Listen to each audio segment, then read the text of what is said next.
Hello students, इस lecture में हम concept of flow potential and flow resistance के बारे में थोड़ा सा डिस्कशन हम थोड़ा सा करेंगे। तो it is the concept of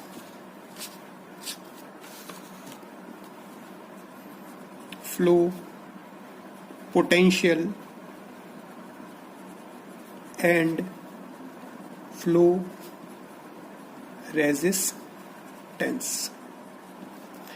concept of flow potential and flow resistance. तो इसको समझने के लिए हम यहां पर देखें, हम यहां पर टैंक्स कंसिडर करें।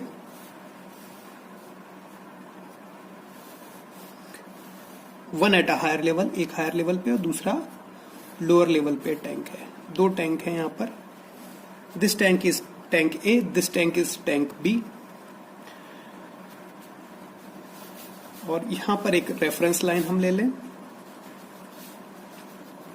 सेंटर ऑफ पाइप से इसकी हाइट लेटर से इट इज ZA और water level is HA, ZA and HA।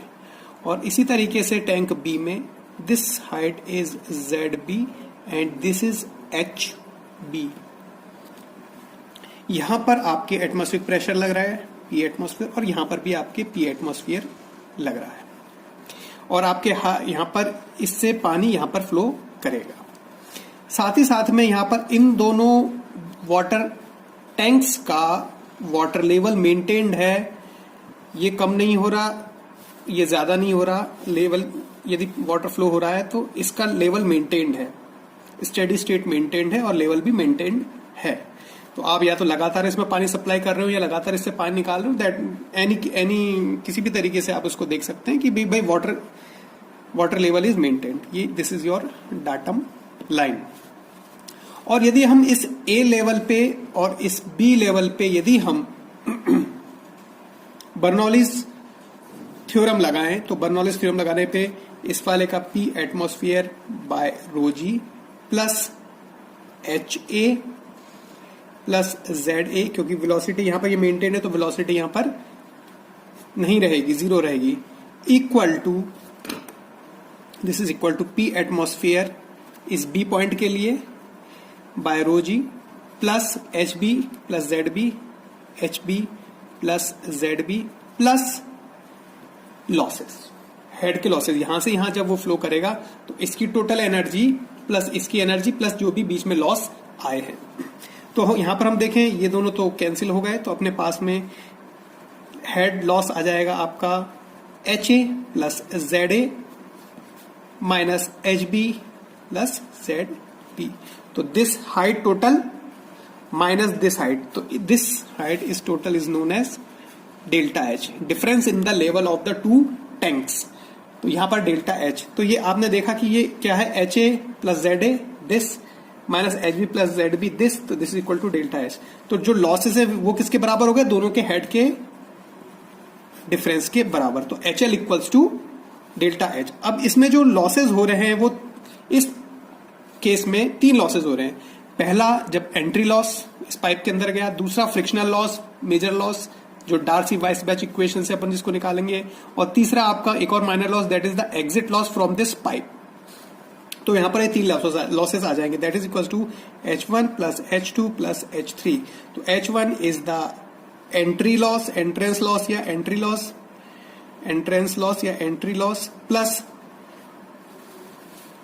पहला लॉस है आपका एंट्री या एंट्रेंस लॉस, दूसरा आपका फ्रिक्शनल लॉस, और प्लस तीसरा आपका एग्जिट लॉस। तो एंट्री लॉस आप पिछला वीडियो मेरा देख लें, पिछले वीडियो में मैंने माइनर लॉसेस और मेजर लॉसेस पे वीडियो बनाया। तो वहां पर entry loss was 0.5 V square by 2G, where V is the velocity of flow in this pipe, average velocity of flow in this pipe, और D is the diameter of this pipe, plus HF which is FL V square by 2GD, where F is the friction factor, Darcy Weisbach vector, L is the length of pipe, V is the velocity of average velocity of flow in the pipe, G is the acceleration due to gravity, and D is the diameter of the pipe, plus exit loss which is V square by 2G, which is V square by 2G। अब यदि इन दोनों को अपन देखें तो कितना हो गया 0.5 plus 1 that is 1.5 V square by 2g plus F L V square by 2g D. यदि इसमें से हम कॉमन निकालें तो V square by 2g common आ जाएगा, तो this is equal to V square by 2g which is equal to 1.5 plus F L by D. तो यहां तक ये वैल्यू आ जाएगी। अब अपन तीसरी चीज देखें इसके अंदर कंटिन्यूटी इक्वेशन के हिसाब से, which is the law of conservation of mass. Continuity equation जो कि law of conservation of mass है, equals to Q equals to A V, where Q is the discharge volume flow rate, volume flow per unit time, A is the cross sectional area of pipe, V is the velocity of flow, average velocity of flow in the pipe. तो Q equals to pi D square by 4 where D is the diameter of pipe into V. तो v आ जाएगा 4q by pi D square. This will be your velocity. अब यहां पर चौथे point में यदि अपन देखें तो हमने अभी देखा HL जो है आपका दिस HL, तो HL equal to V square by 2g 1.5 plus F L by D. ये भी अपन ने इसको दोबारा लिख दिया है। v की जगह अपन 4q by pi D square लिख दें तो 1/2g को कॉमन ले लें, तो यहां पर आ जाएगा 4q by pi D square का square into 1.5 plus F L by D. तो यहां से अपन लिख सकते हैं HL इक्वल टू, इसमें से आप स्क्वायर वाले टर्म्स बाहर निकाल दें और क्यू स्क्वायर को इस तरफ लिख दें, तो यहां पर ये 16 डिवाइडेड बाय 2 8, ठीक है। क्यू स्क्वायर को अपन आखिरी में लिख देंगे, चाहे तो अभी लिख लेते हैं अपन यहीं पर 4q square G pi square D की पावर 4, ये हो गया 1.5 plus F L by D. तो HL equal to 8 pi square D की power 4 into G 1.5 plus F L by D, और क्यू स्क्वायर यहां पर अलग से लिख दें। तो ये वाला जो फैक्टर है 4 बाय पाई स्क्वायर डी की power 4 by G, this is called the flow resistance. This is called the flow resistance. तो अपन इस इक्वेशन को ऐसा लिख सकते हैं HL equal to R Q square. HL किसके बराबर था यहां पर, अभी अपन ने देख लिया था डेल्टा H के बराबर, डेल्टा H।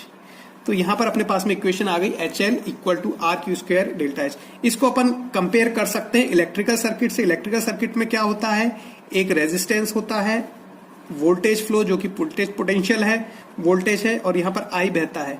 तो अपने पास में V equals to R I आ जाता है, where V is the voltage potential और R जो है आपका रेजिस्टेंस जो ये सर्किट दे रहा है हमको, और I जो कि उसके अंदर बह रहा है। तो इसको हम कंपेयर कर सकते हैं, ये जो हमने सिस्टम देखा इसको इलेक्ट्रिकल सर्किट से हम कंपेयर कर सकते हैं, और वहां पर हम रेजिस्टेंस, फ्लो रेजिस्टेंस R जो कि जिसकी वैल्यू ये होगी इस केस में, बाकी अलग अलग केसेस में अलग अलग हो सकती है R, और यहां पर जो इसका पोटेंशियल है delta H, it is flow potential, और यहां पर जो बहने वाला है वो क्यू स्क्वायर है। तो हम ये बोल सकते हैं कि किसी भी फ्लो सिस्टम में जो भी लॉसेस आ रहे हैं उसको हम रेजिस्टेंस की तरह ट्रीट कर सकते हैं, और उसको जो गवर्न करने वाला पोटेंशियल है that is the delta H, और जो बहेगा दैट इज द Q, उसको हम क्यू स्क्वायर लिख सकते हैं। तो यहां पर जो डेल्टा H है this is the potential that govern the flow of